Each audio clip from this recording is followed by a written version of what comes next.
seeing assignment, and now I can't reach the cord to plug in my laptop. Oh, no.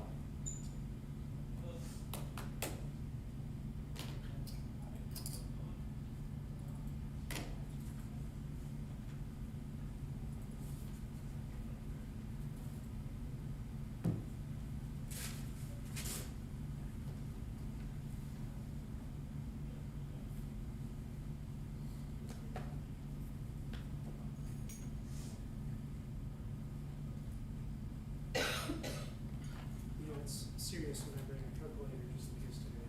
Yeah.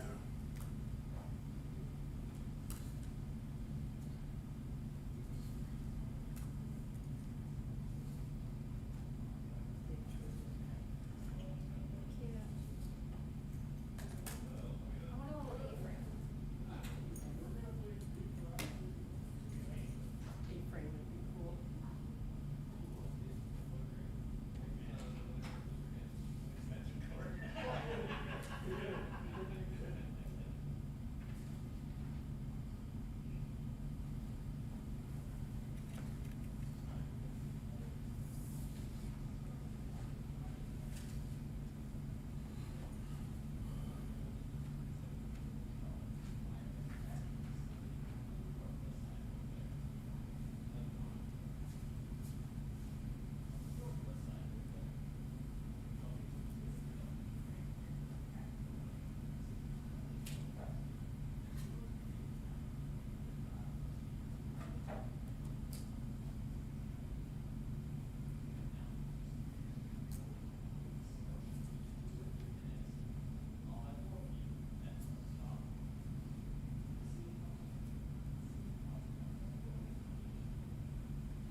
Oh, nice. I sent around your idea the other thing. For PCCs. Yeah. And,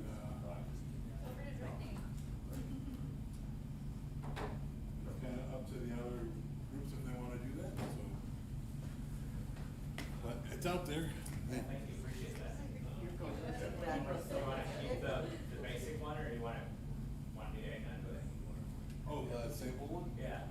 I'll hold on to it for a little while in case some of the other. There we go. Good, good.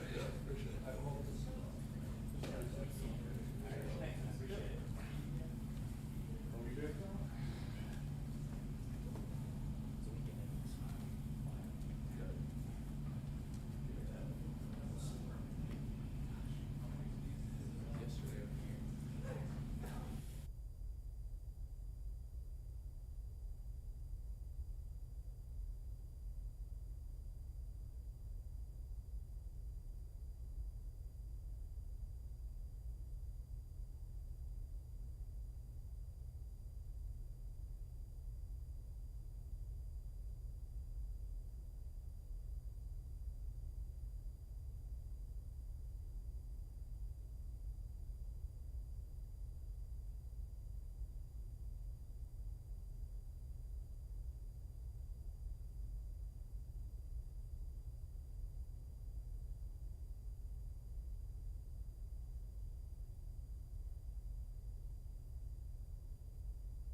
This meeting of the Eau Claire City Council will come to order. Please stand for the Pledge of Allegiance.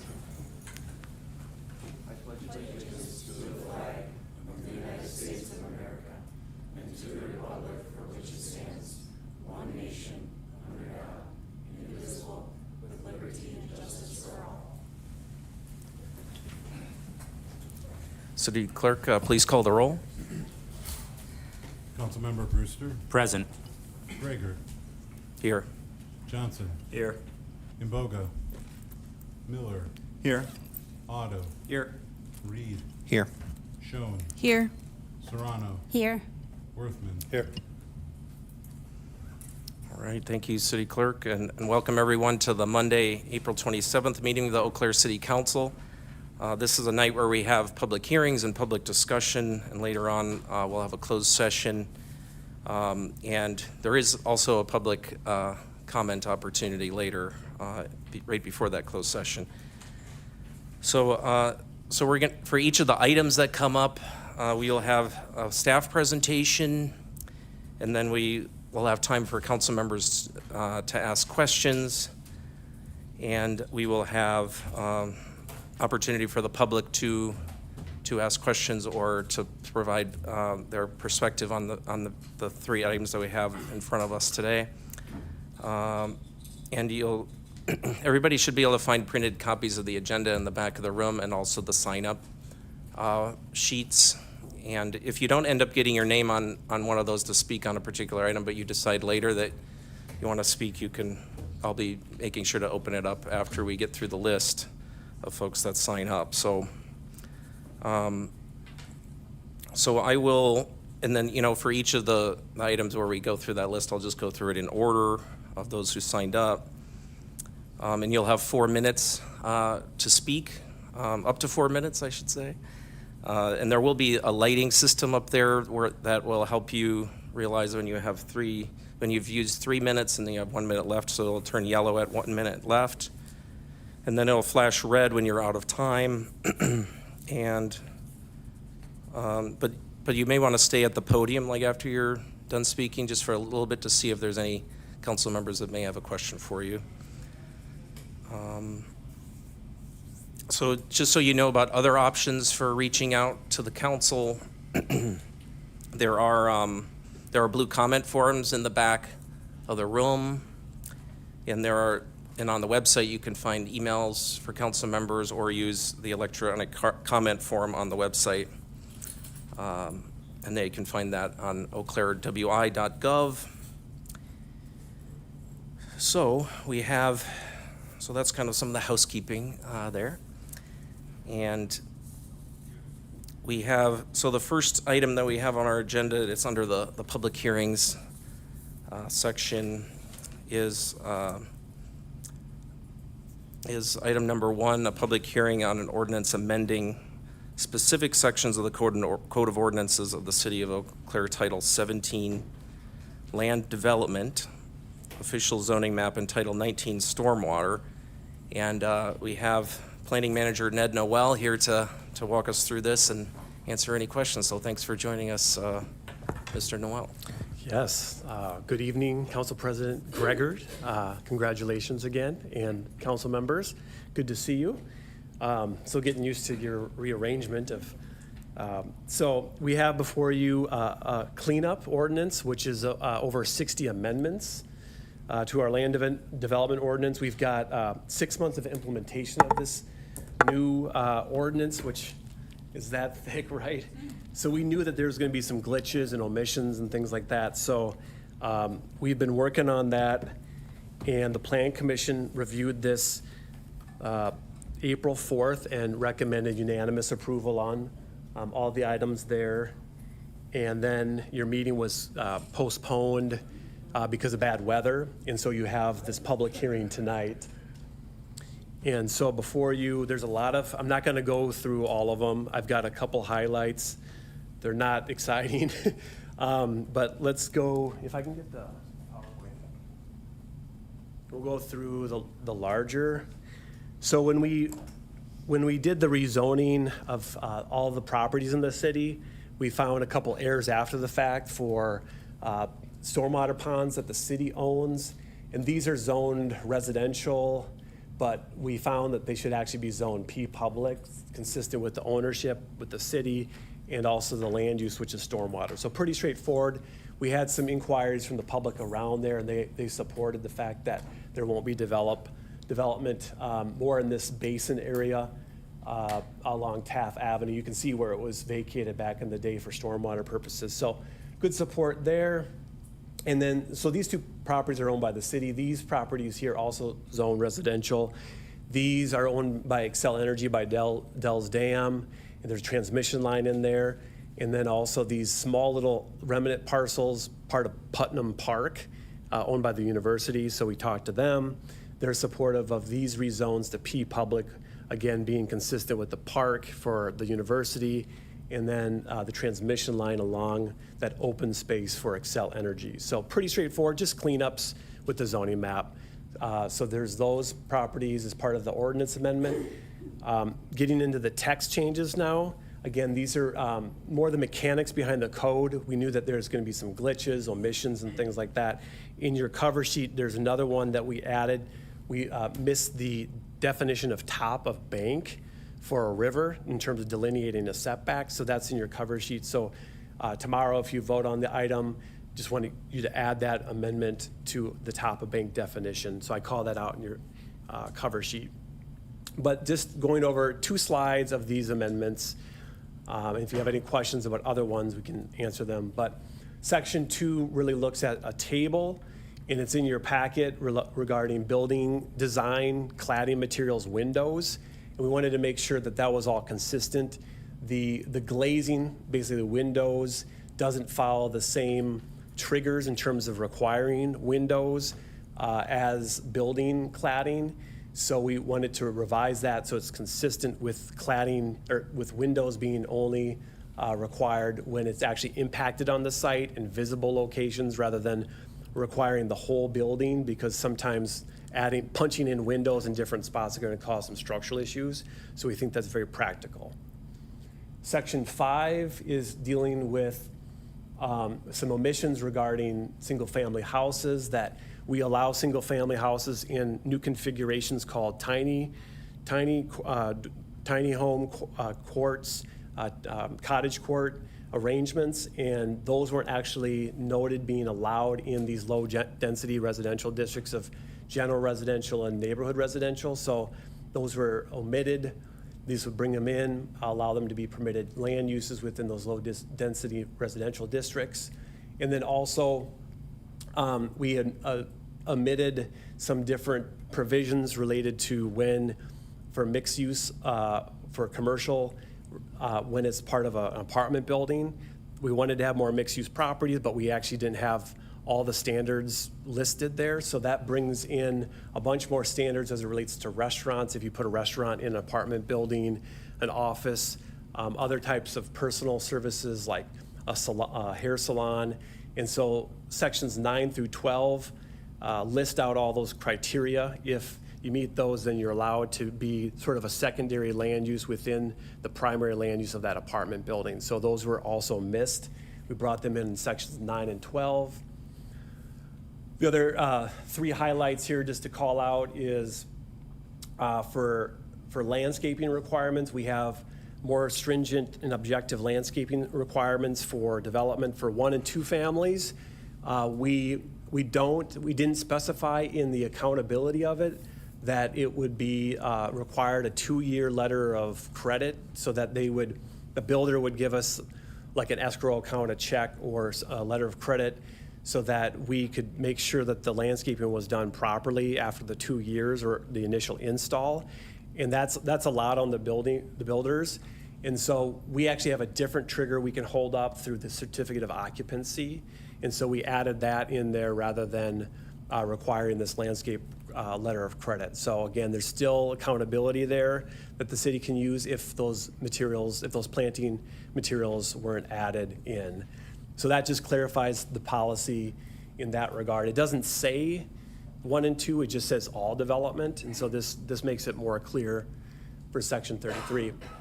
Section 42 gets into, again, we wanted to cluster subdivisions, more compact development, reduce land costs by clustering, but we didn't actually reduce the land lot sizes for those clusters. And so this brings in an allowance for some reductions of 1,000 square feet for these lots when they're clustered in a green court, because the green court has more of a green space that they all can share, so you don't need as much lot area within the individual lots. And then also a little less when it comes to these carriage courts in section 43, which carriage courts are basically sharing a large driveway, and then small driveways come off the carriage court. So you do actually use a bit more land with all those different driveways. So the reduction is a little bit less there because you still need a little more land for these additional driveways. So again, just tweaking the ordinances, trying to make them work better for practicality's sake, based off of our conversations with the development community, builders, homeowners, as we've worked, and we continue to find these things, and you'll have another batch at some point. Our new habit that we'd like to get into is usually towards the end of the year. We'd like to bring more amendments to you, glitches and things like this, emissions. This batch right here, we're just trying to stay away from major policy decisions because you just went through all of that, and it's only been 6 months. We're trying to live with it. But these things kind of help more the mechanics of the day in, day out implementing this code. So with that, if you have any questions of me, there's other ordinances too, but I'm trying to save you guys some time. Well, thank you, Manager Noel. Appreciate all the diligence on this. Looks like we have one side of the council has some good questions, and I didn't keep track of the order that those lights went on, but I'll start with Councilmember Serrano. Thank you, Council President Gragert. Thank you very much, Planner Noel. I have a more general, I really appreciate all of this and all the work that's done. All the tweaks make sense, and I appreciate the staff summary that you gave us. Can you comment on how it's going? I mean, I know these are like mechanical things, if you will, of this needs tweaking, that needs tweaking. But we had a big aspiration with this Century Code update of, really shifting how it all works and all of these, permits and such and permissions being given by right. How's it going? Yeah, I think it's going great. These are things that we've identified that it can go better. And so we want to tackle those glitches right away, omissions, and make sure that we have a strong code. But overall, I think we're proud of it as staff. I think you guys are probably proud of it in terms of all the work that you put into it with the Z-Pack.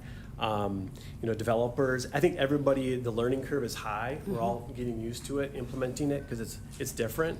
It's got some different approaches with more by right, as you mentioned. But overall, I think we're eager to keep implementing it. So, Thank you. thank you. Thank you. Councilmember Brewster.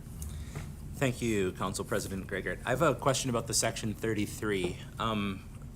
Does it give us the same amount of leverage that a 2-year letter of credit would for the certificate of occupancy? I'm assuming most builders would not want to have their buildings sit for 2 years empty until they can fill it. So how do we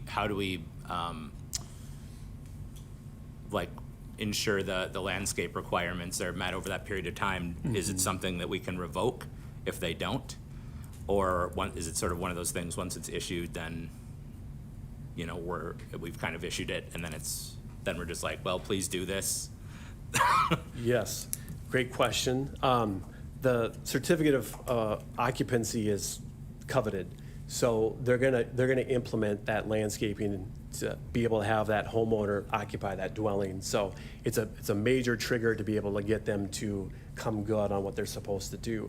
Now, we will sometimes issue, working with inspections, a temporary CO, and that allows them, if the weather is bad for planting, to give them 6 months. This is very customary in other jurisdictions, that they'll use that as leverage. We just thought with these 1 and 2 family units, it's a lot of extra kind of burden on the builder or the homeowner having to go to a bank, get a letter of credit, pay interest on that. When you're talking about a bigger project, you know, a large development, you're talking about a lot more money at that scale, and there's a lot more landscaping that's being planted.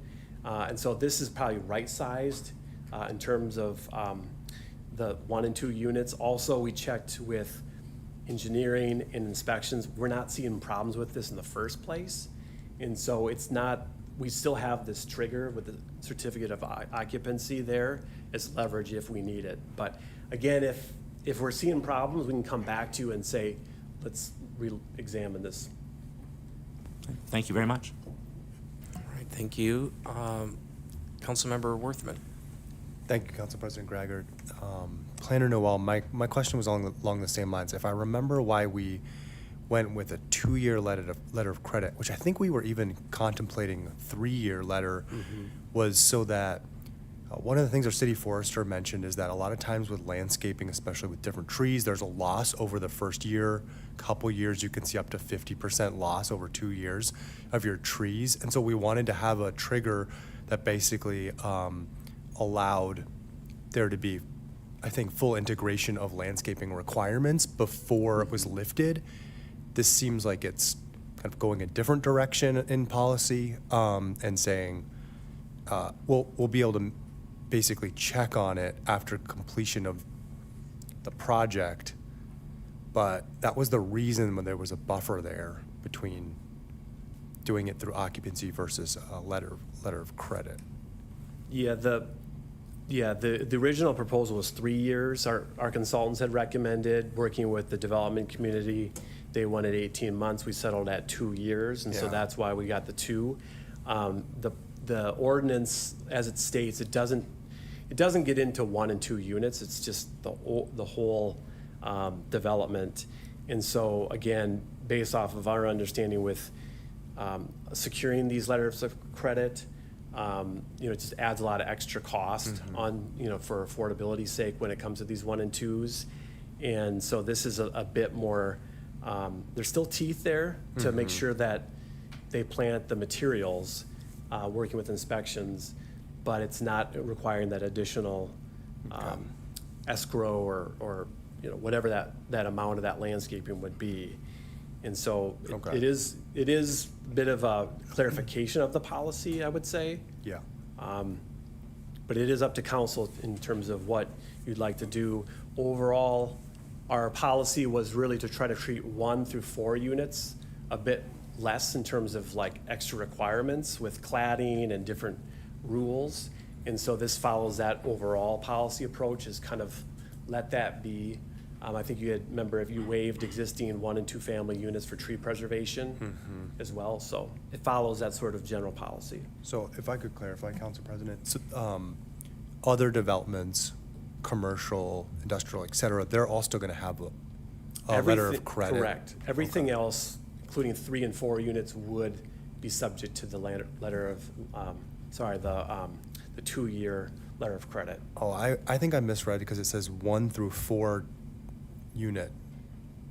I'm sorry, you're correct. 1 through 4. 1 through 4 would be in a separate category. Everything else would Yep. be different. Okay, thank you. All right, thank you, council members, and thank you, Manager Noel. Are there any other questions from the council? All right. Well, I think we could move on. Let's see if there's anyone who has signed up in the back to speak to this item. Okay. So it doesn't appear we have anyone who has signed up, but does anyone in the gallery, in the council chamber, wish to speak to this item? You're welcome to come up and speak. All right, thank you. We'll move on to the public discussions on the agenda. And this is kind of under the broader category of parking prohibited. The agenda item 2 reads the public discussion on an ordinance amending Table 8 entitled Parking Prohibited of the Code of Ordinances of the City of Eau Claire to add parking restrictions on Venture Drive for business access and vehicle maneuverability. Now that's a word. And Director Ness is here to present on that as our city engineer. Thank you so much. Good evening, President Gregert, council members. The ordinance changed before you tonight would restrict parking on Venture Drive near the northern driveway of the business located at 5529 Venture Drive. It would maintain access to the loading dock for that property. This, in general, Venture Drive is a local street. It is located within Gateway Northwest Business Park, which is north of State Trunk Highway 312 North Crossing and east of County Trunk Highway T. Historically, engineering has reached out to the police department to discuss enforcement side of parking items. We now also reach out to neighborhood services for enforcement side of things. Both departments agreed that this would be an appropriate location or ordinance change. So they agree with the recommendation. And from the engineering side of things, when we did look at this, we looked at the safety related to the access of this business and then also those parking near this access point. So we believe that it will improve the safety along this stretch of Venture Drive for both the business and those individuals parking in this area. This was brought to our attention by the business related to activity within the area. There's another business that has a large sale that generates a lot of parking along Venture Drive. And so this is really only an issue a couple times or periodically. It's not a daily item, but this will definitely help access, maintain that access during business hours for this business in the Gateway Northwest Business Park. I can take any questions if there are any. All right. Well, thank you, Director Ness. Are there any questions from council? All right. Well, thanks for your presentation. Is there anyone who has signed up in the back? Okay. So would anyone in the gallery who did not get a chance to sign up like to speak to this agenda item? You're welcome to come up to the podium. All right. So we can move on to the next item under public discussion, which is a development agreement. This is item number 3. Public discussion on a resolution authorizing the city manager to enter into a development agreement with ABF Ingredients North America Incorporated regarding city support of a new manufacturing facility in the Gateway Northwest Industrial Park. And we have Director Aaron White here. Thanks for joining us. Thank you, Council President Gregert and council members. We are very pleased to present this resolution before council. This is a project 3.5 years in the making at this point in time. You would have been introduced to it as Project Aurora, and actually prior to that as Project Synergy. We are now able to identify that ABF Ingredients North America, Inc. is the project that is looking to purchase some development space within the Gateway Northwest Industrial Park. The project overview, ABFI, a world leader in their industry sector, which is biomanufacturing, is looking to build a biomanufacturing facility in 3 phases. The parcel they're looking at is a 70-acre parcel within the Northwest, or the Gateway Northwest Industrial Park. Facility will produce components from fermented yeast that are sold as raw ingredients to a number of industries, including pharmaceuticals, nutraceuticals, vegan food additives, and a variety of other industries. The project, including all 3 phases, anticipates a $270 million capital investment and creation of 90 to 100 jobs that are estimated to pay in the range of $24 to $60 per hour. These are highly technical jobs. These facilities are very automated today, so it's not the massive employee counts, but it's very technically trained and well-crafted positions. So we're excited to see this type of industry come forward. The parcel in question provides room for potential future expansion within the district. Project anticipates water use of 200,000 gallons per day and sanitary sewer discharge of 199,000 gallons per day.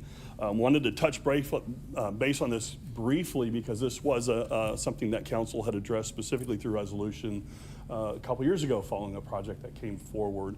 The council passed a resolution in 2023 specifying that they would want to review and through development agreements or et cetera, have some level of control to address projects that would take up more than 10% of the gross capacity of the city's water system or 2% of the net capacity of the city's water system.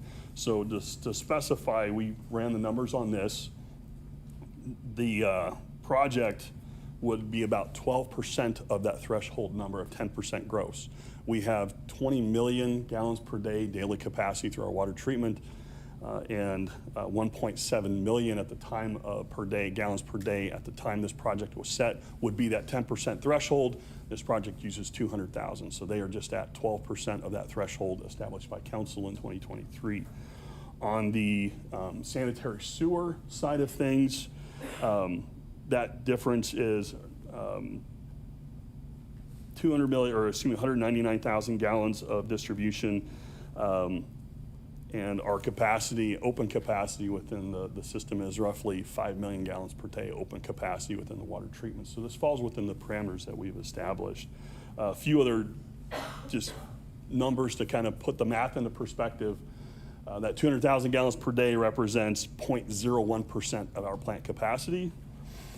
The 1,000 gallons of net use represents just 0.003% of the council's threshold for net water use. So it is a very small project in terms of scope and scale. We looked, just because there were some questions about that, we looked and ran the, utilities ran the top 10 users. The annual use of the top 10 users of water ranges 19 million gallons per year on the low end to 197.9 million gallons per year on the top end. This project will come in at 73 million gallons per year. So it just edges out the current third place user, which is American Phoenix, and it is just over half the rate of the next user up at 130 million gallons per year, and it is considerably less than half of the top user in the community, which is Nestle USA Inc. So it puts it a little scale in perspective. The others are in the 40s range, one in the 30 million gallon annually range, so it is well within the parameters of the users that are in the community. Going a little more specific, this is the location that we were looking at within the industrial park. That is counting the 70-acre parcel is that roughly large square piece in the center that has an odd kind of a shape that goes into there. That connects to County Line Road. It borders County Highway T on the west. That is a 70-acre parcel. Again, it offers growth for the company moving forward. Zone light industrial, so it is correctly zoned for the use, and site will have access coming off of Venture Drive Extension. The next slide shows what we are proposing for the Venture Drive Extension and the outlots that will be created. That Venture Drive Extension will actually serve access to 3 interior lots. So this is not just for one project. This actually will serve a number of the development lots within that space and also provide access towards the regional stormwater detention that's identified in the upper left-hand corner. Because this area drains a large amount of outside property drains into the space, city policy is that regionally drained parcels are managed by the city and owned and operated by the city. So this will be a city-managed parcel. We are looking at, let's see, there we go. A few key points of the development agreement. At this point in time, maybe I'll kick back. Any questions on the site, either the raw location or some of the proposed infrastructure extensions? We'll kind of address these as we go. Yeah, thank you, Director White. Looks like we have a question from Vice President Schoen. Thank you, Council President Greger. Excuse me, yeah, sorry. I thought I mixed it up, but you're so new. I said it right. You touched on the questions that I've been getting constituents. You already covered several of them, but related to the siting, one concern that I heard that hasn't been addressed yet is the odor associated potentially with this type of manufacturing or production. Could you just talk a bit about the land use surrounding, maybe proximity to the nearest residential parcel, or anything else you could offer in response to that concern? Certainly. So the site surrounding is industrial. It's all industrial to the south. This is on the northern edge of the industrial park. To the east is an open field of residential, or not residential, but ag land. And there is maybe half a mile to a mile away is some residential spaces that are coming off of Jeffers Road and just to the west there. To the east, or excuse me, to the west, on the other side, Country Jam is in the northeast corner, just out of view, and that's miles of farmland. There are a couple of rural scattered sites in and around the area. There is, right on County Line Road, right on the corner, there is a one holdout. It's the one house that chose not to sell to the industrial park when it was developed. It still sits there. The facility does a great deal to control odor, and that was verified and confirmed on our tour of their facility in Hamburg, Germany last December. They intend to be a good steward of that. It's also one of the requirements is control of odor and light pollution as relates to light industrial. Anything that's beyond that would have required heavy industrial zoning. So this is an identified and appropriate use and should not be of a concern to any of the surrounding areas, which are all industrial in nature. And we talked extensively about this. Some of the other users in the park have products that could be sensitive to odor. So the view was that this will not be a concern to them as well, looking at what the operation is and what it entails. Thank you. A question from Councilmember Worthman.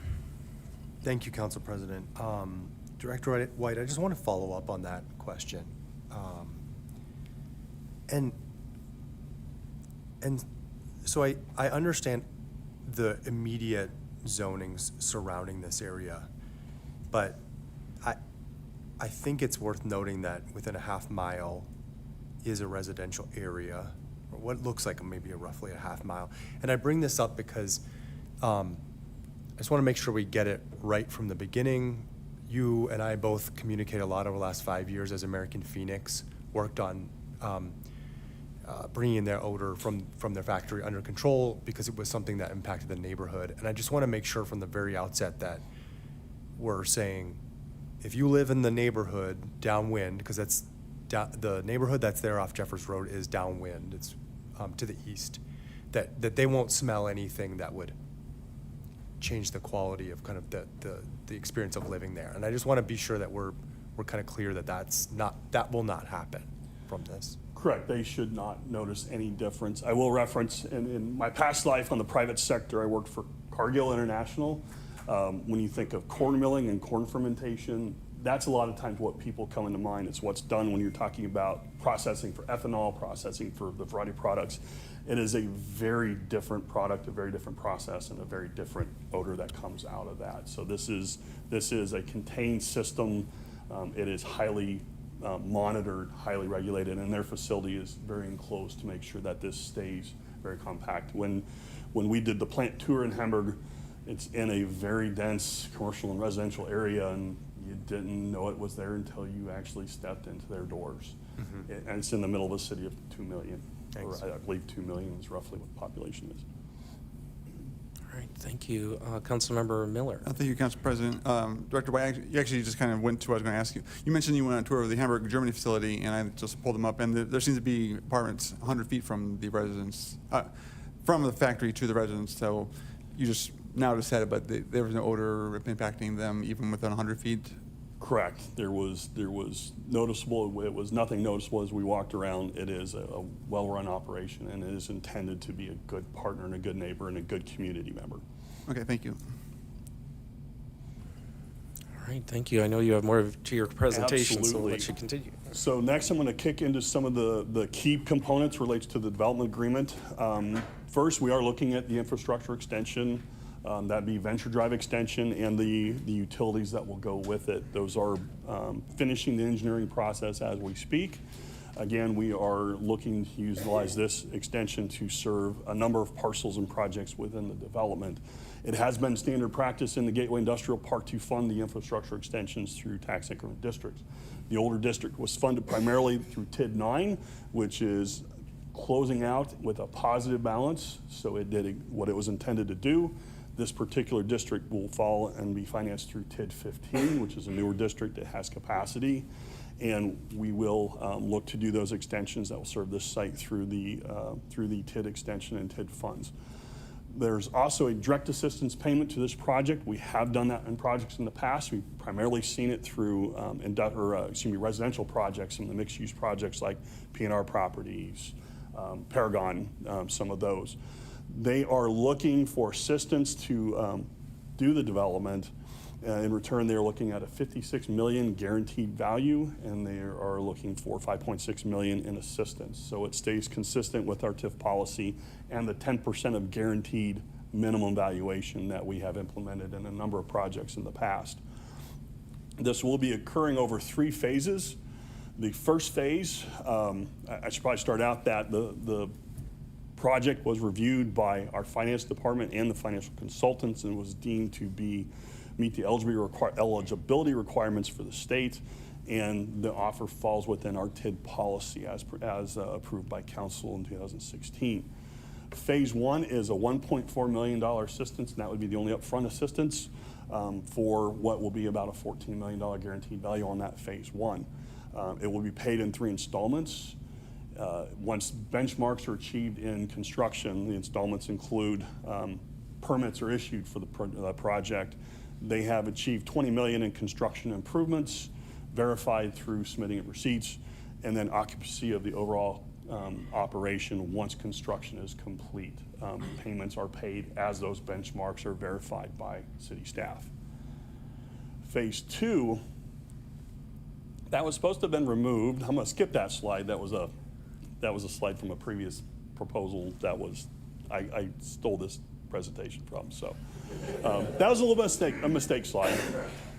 The second phase is through the PAYGO process. And again, that means that it's not an upfront payment. They will pay out of increment as increment is generated by the community or by the taxes paid within the district. The PAYGO is contingent on the city receiving sufficient actual tax revenue funds to support the TIF investment. Annual installments, available increment of phase 2 would be $3.2 million for the phase. Again, that falls within the 10% of guaranteed value ratio that we have maintained and has similar benchmarks. Timely notice to the city of an intent to begin construction, anticipated to be December 31st of 2030. Obtain permits, perform the construction to appropriate standards for construction standards and building inspections, complete the occupancy anticipated by December 31st of 2032. So again, these increments are paid out through the PAYGO process as they meet these benchmarks and verify those. I will point out that these are some longer phases than we have seen on projects past. And reason being is these types of structures are a lot more complicated as a manufacturing facility. You're talking about millwrights, pipe fitters, plumbers, welders. It is a much more technical build. It's not a big open warehouse space that everybody just moves their equipment and sets up. There's a lot more integrated to it. There's a lot of plumbing and piping. A lot of power goes through that. So it's definitely a more complicated structure, and it's longer in phases to construct. The third installment would be a final $1 million contingent on, again, meeting the following benchmarks. Timely notice to the city that it's going to begin construction of phase 3. Anticipated to be start time in December 31st of 2034. Obtain permits, perform the construction, completion and occupancy anticipated by December 31st of 2035. $56 million total in guaranteed value, minimum guaranteed value for $5.6 million in overall assistance across all phases. So that is the crux of the agreement that we're looking at. The agreement also specifies if they were to stop in phase 1, the road extension will also then be, there's a way to address that within the contract that addresses if the phasing should stop at phase 1. At this point in time, I'd probably point out the company does have a parent corporation that has to approve all of the phasing. So their parent company has to be able to make its stamp of approval on each phase, which is why there's that language built into the DA. They are comfortable and confident that they'll move forward. This project was built to be all 3 phases. our workings with the company over the last 3 years feel us comfortable that the project will move forward at all 3 phases. But there is that option. They could stop an earlier phase, and the assistance that's provided will be adjusted accordingly based on that. Any questions on the basics of the development? So I saw Councilmember Miller was first. Thank you, Council President. Director White, you mentioned that these timelines are longer than we typically see. We have dollar values set here now in 2026 for paying out in 2030 and 2032. These are set dollar values. They don't get adjusted for inflation or CPI, anything like that. This would be the actual dollar value that would be paid out in the future? Correct. Okay, thank you. All right, thank you. Councilmember Worthman. Thank you, Council President. Regarding, as you explained, each phase kind of has to get an approval, but the city also has obligations between each phase for build out of infrastructure. So if a phase doesn't go forward, as I understand it, there's a penalty of some kind that is paid to the city, but does it cover all the potential infrastructure? Say phase 2 didn't move forward, would it cover all the infrastructure investments that are done for that given phase as well? Correct. The penalty that is listed in there is defined to recapture those in the same process that we would any other new project had we just simply built the facility and asked for extensions. It is predicated on their space. That road is also served by other developments, so it is built in that fashion. Our analysis estimates that the phase 2 will cover the costs. So the phase 2 extension will address the funding as it's provided. Okay. And it is, again, it is anticipated to finish positive. If no other development occurs in the TID, and Yeah. the TID district also includes the Country Jam area, spaces on the west side of County T. As a standalone, it's anticipated to recover its investments over the life of the TID. That makes sense. All right, Councilmember Brewster. Thank you, Council President. I might have missed the dates on there. When would they anticipate construction for phase 1 beginning? To start fairly rapidly. Fantastic. We have Thank you. actually had some pre-development meetings looking at some very, very preliminary site plans last fall and last summer, so the intent would be to move forward quickly. Thank you. Oh, yeah, City Attorney Nick. Just jump in on that one and actually the prior, so both are accurate, but just to put a finer point to it, on the last question, it's section 3A, and it's called to start in 2026, so commencing this year, breaking ground and beginning construction, and then you're always seeing those end dates at the end of the year. Construction may very well end earlier, but we've always drafted those as year end, because the date that matters most for valuation is January 1st. So you're looking to see that they're complete and that they have occupancy before the end of the year, and then full tax value is required as of the next day on January 1 of whatever the given year is. And just to put a little more clarification to Councilmember Worthman's question, should the initial phase be done, it's a $1.4 million developer incentive, but it has a $200,000 clawback provision if phase 2 is not proceeded with. $200,000 is not sufficient to cover all of a Venture Drive or stormwater facility, but it's an approximation of the cost and benefit for this particular parcel. But those projects benefit other parcels as well. So not only do we both anticipate that phase 2 will occur, but should it not, Venture Drive being built out is still beneficial to not only this parcel, but a handful of others, as is the stormwater facility. Yeah, thank you for the additional detail, and we will go to Councilmember Serrano next. Thank you, Council President Gregert, and thank you so much, Director White. I looked at the packet pretty thoroughly, but I didn't see, and maybe it's because I don't really understand how the Gateway is set up to begin with, but the 70 acres of property, is that going to be purchased by this company, and where does that fit into the financial, the math here? Certainly. So Gateway Industrial Park has a Gateway Industrial Park Board that oversees and has ownership of all the parcels. It is a three-member board that governs that. The city is a partner, Xcel Energy is a partner, and the EDC, they were an initial investor when the EDC's predecessor organization was set up, when when the industrial park was originally set up. So they are the owner of the land. They are selling the parcel on a separate contract.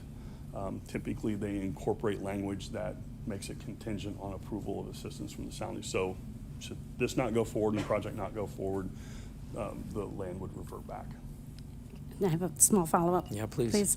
Are we disclosing what that property is being offered for sale for this particular, and would the city get a third of that?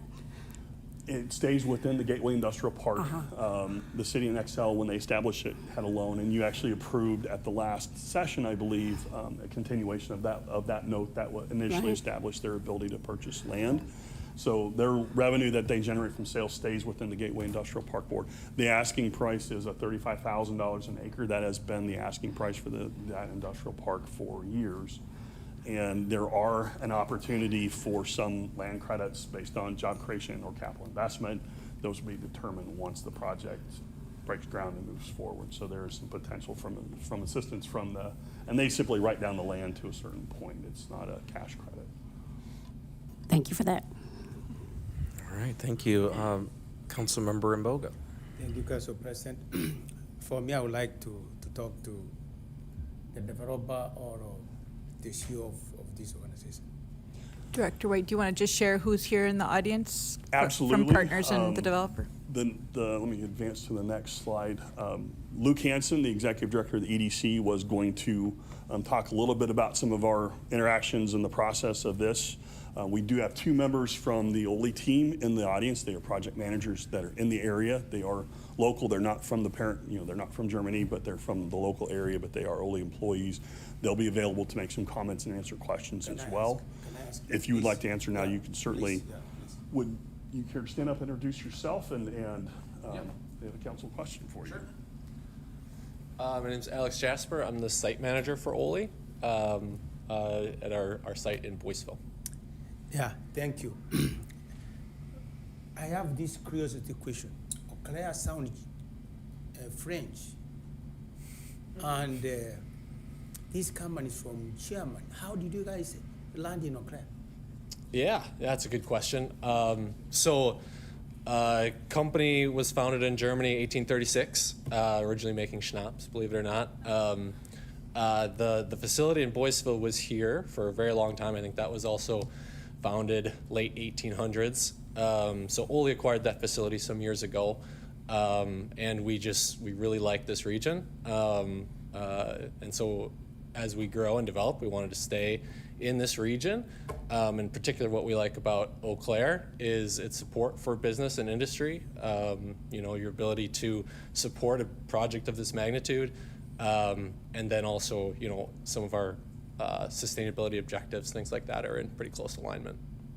Thank you. That's it. Yeah, thank you, Mr. Jasper. And we can always have you come up more later, for sure. Thanks so much. So Councilmember Otto has a question. Thank you, Council President Greger. And this could either be answered by yourself or members of the company. When I saw the map on the council packet, I noticed how small the facility is compared to the parcel that's being sold. And that makes me wonder, has there been much talk of future growth? I know 9 years out is a pretty long time, but do we have any sense of what other growth might happen after this facility is built? Yes, there is a lot of discussion relates to that, and Director Hansen will be able to answer a little bit of that at his presentation as well. But let's just say that the initial site search was about 30 acres or so. When they saw the potential of the community, that purchase grew to 70, and there is an interest there. So at this point in time, if there's no immediate questions for me, and I'll be able to answer additional questions. Oh, yes. Council President. Yeah, Councilmember Worthman. This is another question related to the agreement, and I would say kind of the security for the community and for taxpayers is around the direct assistance of $1.4 million for phase one. And I think helping, I don't know if I saw this in there, I don't think I did, but what happens if number of jobs created and other benchmarks, say for example, see a big downturn in the economy, we don't see 90 to 100 jobs created and the other benchmarks. Does that 1.4 million then come back to the city if those things are not met? I think you said it does, but I just wanted to double check that. Not when it comes to like the job creation. Those are included as kind of a reference to the scale of the project, what they're looking to do and impacts. Our benchmarks specific are tied to valuation, the minimum guaranteed value. That's what our TID policy is built around, is required guaranteed values based on taxable value. We always include size of the facility, reference to wages, just to give an indication of scope and scale of what else is going on in the project. But it's just valuation. yes, all of our safety benchmarks are tied to the valuations. Okay. Yeah, thank you. As I understand it, phase one was estimated 25 jobs as well. Is that correct, as opposed to the full amount? Correct. There's a range that's in there, and each phase has its own job creation tied to it. At the end of the third phase is when they will reach the 90 to 100 anticipated jobs. Thank you. Councilmember Worthman, do you have anything more? No. Okay, thank you. At this point, I'll turn it over to Executive Director Luke Hansen from the EDC to talk a little bit about some base governance issues relates to the company, and then we'll still have additional opportunities for questions. All right. Mr. Hansen. Yeah, welcome. Good evening, council members, and thank you for your time this evening. I'll keep it brief. I want to just share a little bit about our experiences with the company over the past 3.5 years on how they've acted and reacted to things that are going on within the Eau Claire area. Just overall, their Wisconsin operations, Ole is not a new company to Wisconsin. They do have their Boyceville location, so it's only a new project to Eau Claire in itself. The company currently has its facility and has been a very proven community partner in Boyceville, and they continue to look on and advance on that community partnerships here within this community. Currently, we're in the planning process with the company. The company has interest in creating, they're calling it a community-wide barbecue, just for the community to get to know Ole and how they want to be seen in the community and how they will react to the partnerships within the community that they want to create. That will be taking place. We're trying to schedule it mid-June, sometime 16th, 17th area. You all will be invited to that, of course, but we're in the planning process just to show their community support. And I want to touch a little bit about their corporate policies and their on sustainability. They very much believe in doing things right and doing it, and that is ingrained into their core of their organization. Ole is a leading manufacturer of specialty yeast extracts, yeast-based flavors, and dried flavor ingredients based on yeast derivatives and spray-dried condiments. That's a lot, but it's after touring their facilities in Hamburg, Germany, they have done an exceptional job at keeping it's basically odorless, except for I think one room that we were in, and it was minor. The only thing that was in when packaging and shipping, but their facility was state of the art nonetheless. Ole has a plan to be completely carbon neutral in their Hamburg facility by the year of 2030. It's a lofty goal, but they are well on their way, and they fully intend on meeting that goal by 2030. But the company also plans to implement many of those same processes and controls here at their Eau Claire facility to be as close to carbon neutral as possible, and will meet the carbon neutral goals by 2050.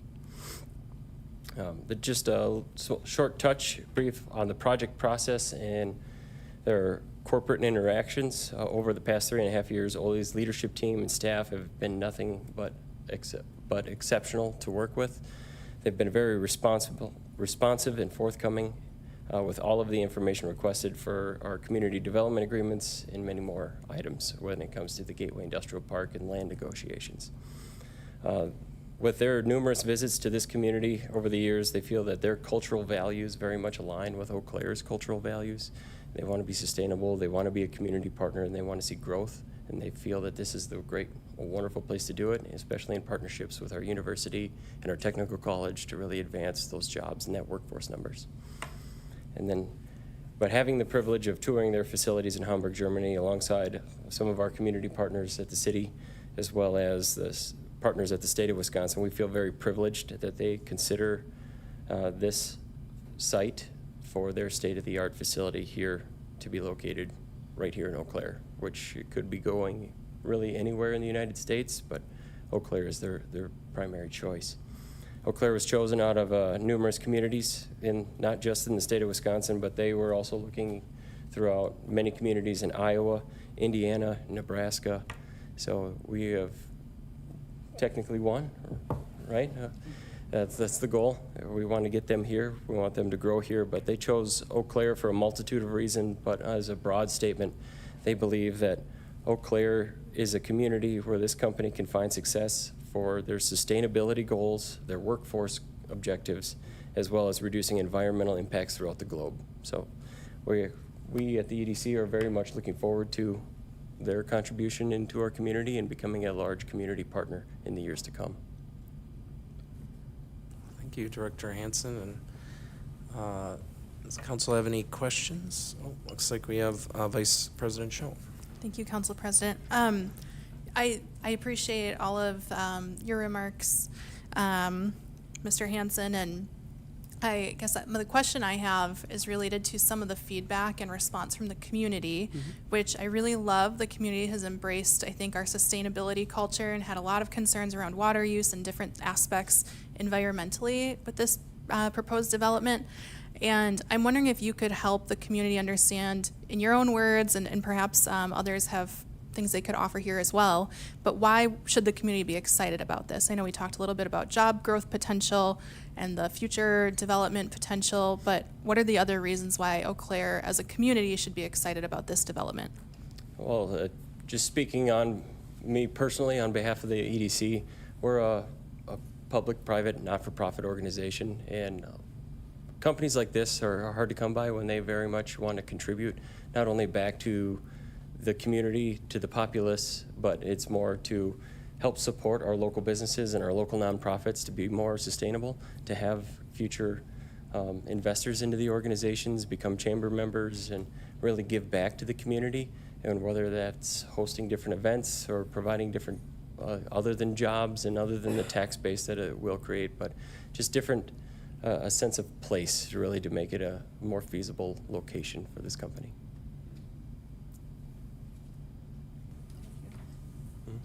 On that note, I did have a question about the barbecue. Are there going to be vegan options at this, or vegetarian options? With Oli involved, there will absolutely be vegan options. That's what I was thinking. I'm excited about that. Yeah. Any other questions from council? Councilmember Brewster, if you could move your microphone just a little up, or at least because your laptop is in the way a little bit. So, thank you. Oh, so you can see. Gotcha. All right. Thank you, Council President. I was just wondering if you're able to, I know there's been sort of some speculation about additional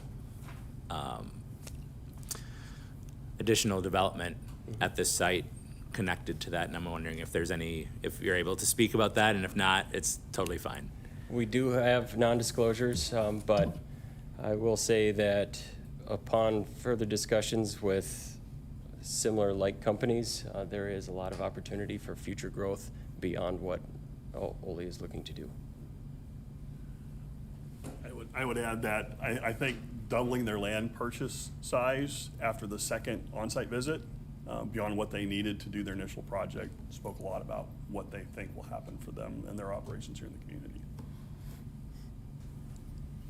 So I had a question actually about do we know much about the construction jobs and like what that looks like?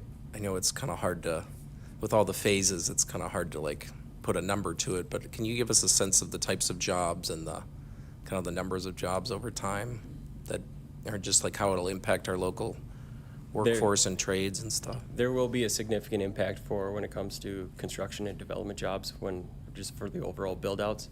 We do have Andrew Worthman here from Andrew Daniels here from Myron Construction. There's a lot of Andrews in the room.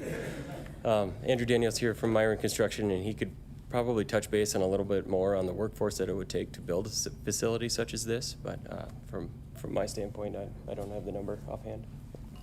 Yeah, if Mr. Daniels would like to come up, that would be welcome. Good evening. So, question about construction jobs. As Aaron mentioned earlier, very fast-paced, often technical construction involving trades that are very high paid. So we could see anything on site from 50 to 100 people at the maximum.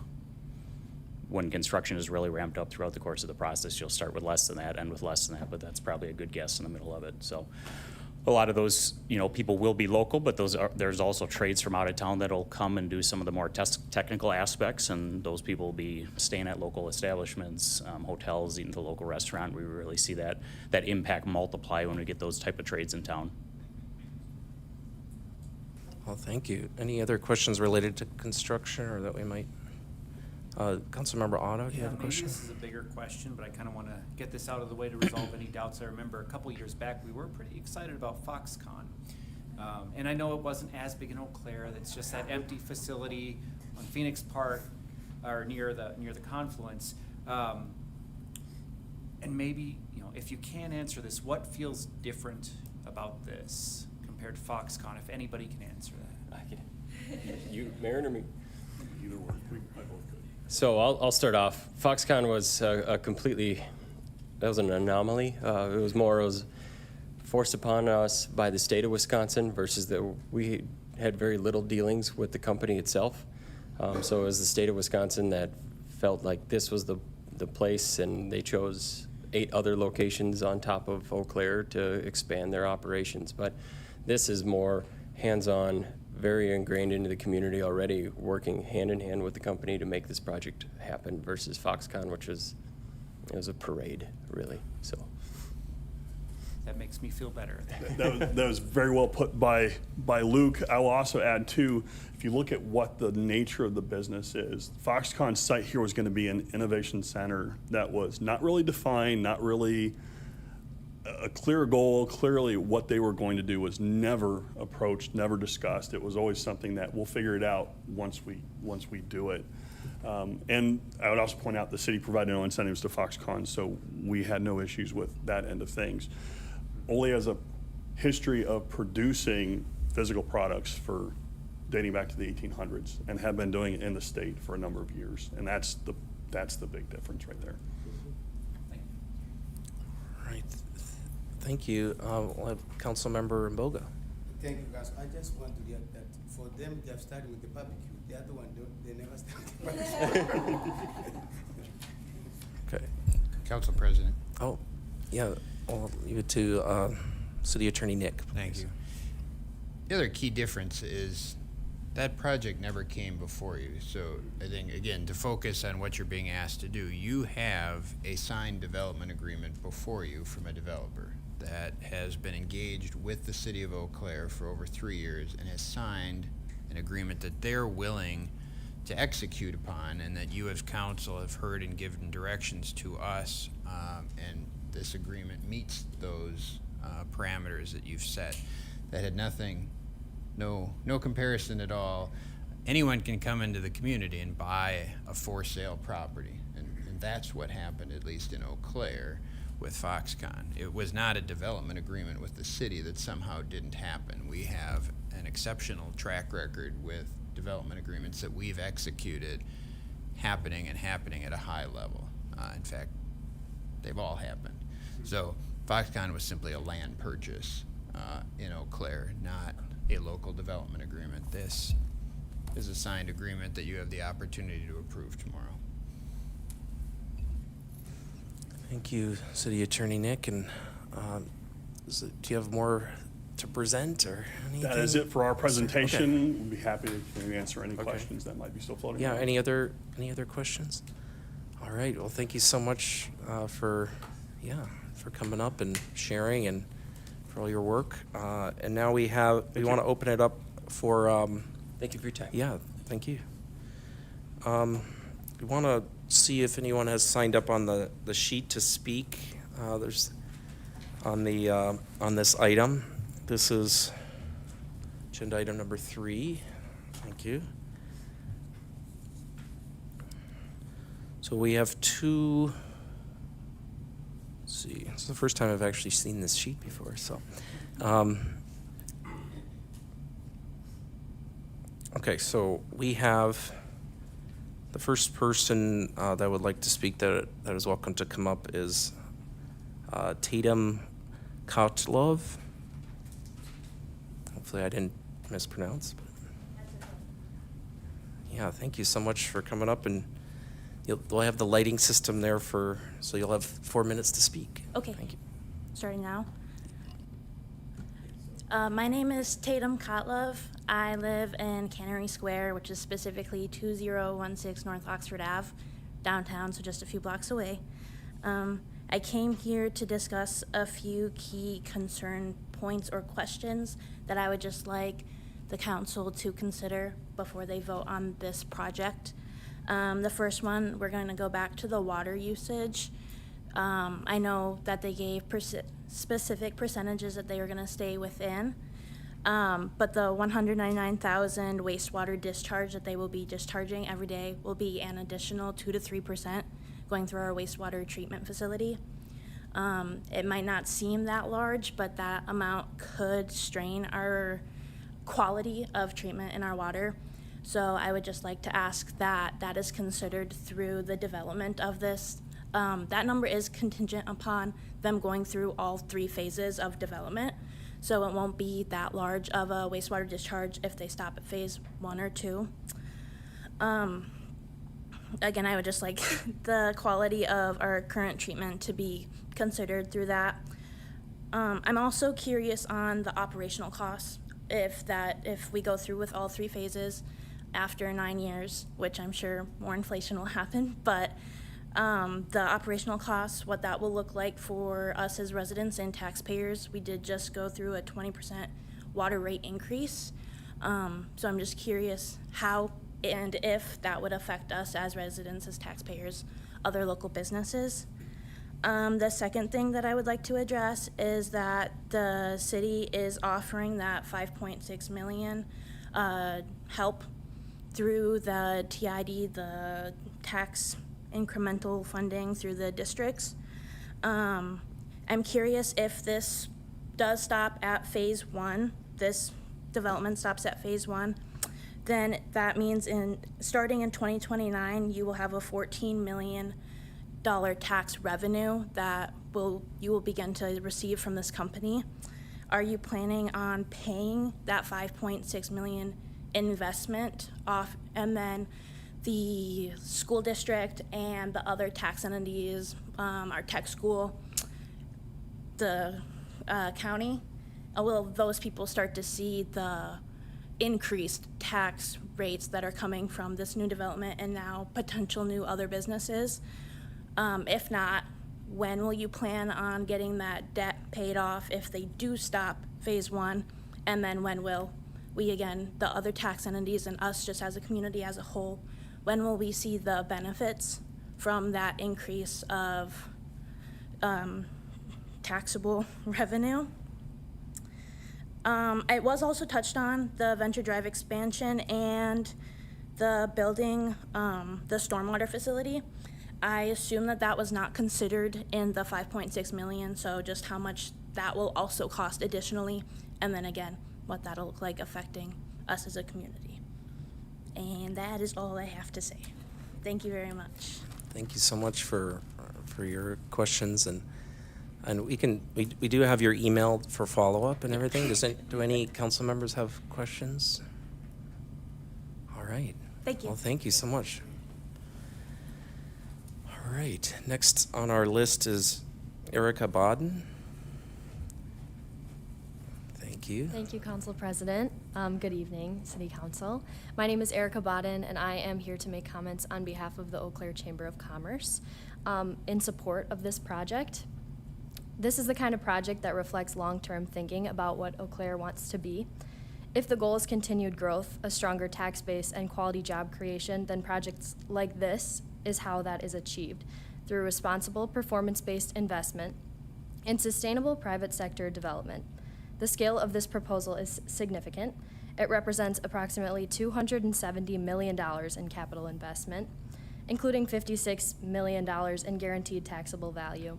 It also brings a potential for 90 to 100 jobs across multiple phases, with a significant impact on our workforce. Just as important as the scale is the type of industry this represents. Ole operates in advanced fermentation-based manufacturing, producing ingredients used across pharmaceuticals, nutraceuticals, food innovation, and animal nutrition, all things that I don't really understand. These are globally competitive, science-driven industries that align with long-term economic trends and diversification. The city's proposed assistance is structured in a way that reflects accountability and fiscal discipline. Infrastructure improvements through TID 15 follow an established model that has been used successfully in the past to support industrial development and expand the tax base. The development incentive is also performance-based, the $5.6 million package discussed earlier, tied to construction benchmarks and future tax generation. A portion is only paid after phase 1 requirements are met, and the remainder is paid incrementally as additional phases are completed. If the performance does not occur, the incentive is not paid. And that structure matters. It ensures that there's alignment between public investment and private delivery. The infrastructure component also has broader implications beyond this single project. The extension of Venture Drive and utility expansion will open additional land for future development. That means this is not just a single project investment, but a catalyst for continued growth in the industrial park. This proposal reflects a consistent approach Eau Claire has taken over time, using tools like TIDS responsibly, investing in infrastructure strategically, and ensuring that growth is structured and sustainable. Ultimately, this project represents a new tax base, high-quality jobs, infrastructure expansion, and long-term economic opportunity. It's the kind of investment that strengthens both Eau Claire and the broader region. For those reasons, I encourage your support. All right, thank you so much. Any questions for Erica? Thank you. Thank you so much. All right, so those are the two folks we have on our. Council President. Oh, Would I be able to ask a follow-up question of our Economic Development Director? Yeah. Based on the Yeah, questions that we've heard? yeah, I think so, and then we can see if anyone else from the audience has any questions, but. Okay. Thank you, Council President. I wanted to ask two follow-up questions. I think just to get clarity, we had a chance to discuss a little bit on these, but one was around the wastewater, the speaker brought up wastewater treatment and the capacity of our system to handle the additional need that this will present.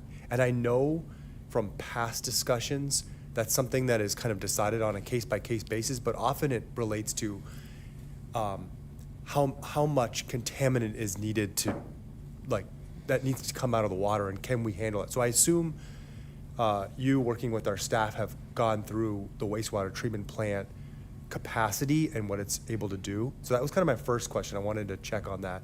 And the second one was around water rates, and I thought the speaker brought up a good question, which is how should a resident think about the overall water rates and how it might connect to this development?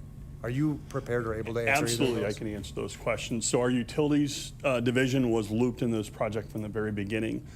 We had a large number of questions asking the applicant to provide the information so we can do a proper analysis through our utilities group. Their numbers and what they're looking with are easily handled within our existing system. It's probably important to note that these are biosolids that we're talking about as far as release. We're not talking about removing heavy metals from a waste stream or anything like that. These are more like, again, suspended solids, things that come in when you're working with bio agents and bio ingredients. They will go through our pre-industrial application process. For an industry that's looking to connect to utilities, water and sewer. They will identify what their waste stream is. Their application will identify what pretreatment might be required per our policy, and then the rates are adjusted based on the content of that. There is some sliding scale to be adjusted. The company has also indicated there is an opportunity down the road to take some steps to make use of some of the biosolids in a route that's a little more sustainable.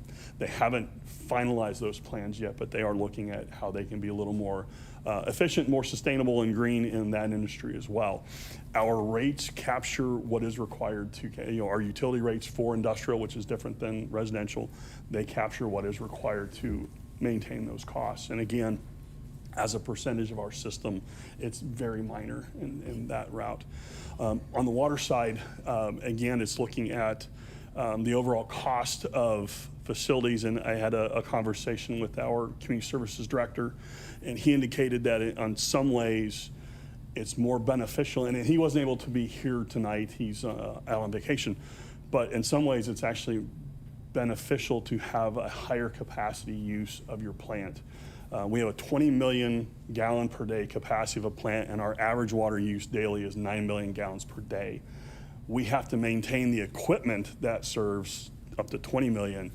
And if there's not a customer using that water and paying the utility rates, that's absorbed across the rest of the payers. So there's actually, I won't go into the specifics, but there's actually some benefit to see a higher percentage of our capacity be used in terms of covering costs through the actual utility rate as opposed to subsidizing those types of costs.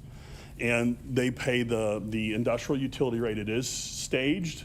I'm not sure how the staging adjusted with the tax rate request that's changing, but traditionally the amount of rate that they pay on the first phase, which is equivalent to what a resident pays in terms of a volume cap, they pay more than residents do.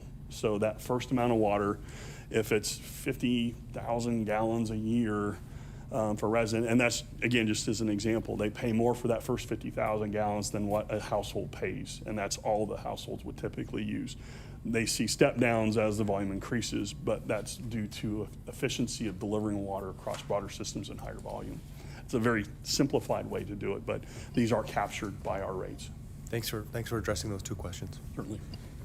All right, thank you. So I do want to open it up for anyone in the gallery who did not sign in on the sheet who would like to speak to this agenda item on the development agreement. Is there anyone else who would like to speak?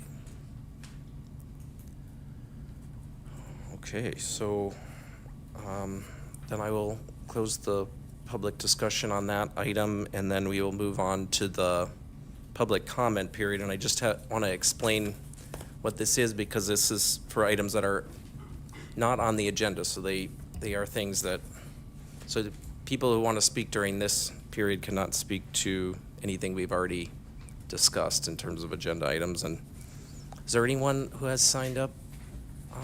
Okay.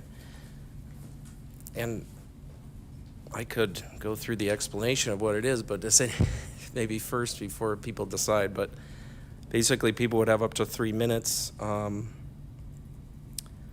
speak. And this is for people that are living in the city of Eau Claire or work in the city or own property in the city, who may want to express any ideas or issues or concerns. And you can only speak one time, and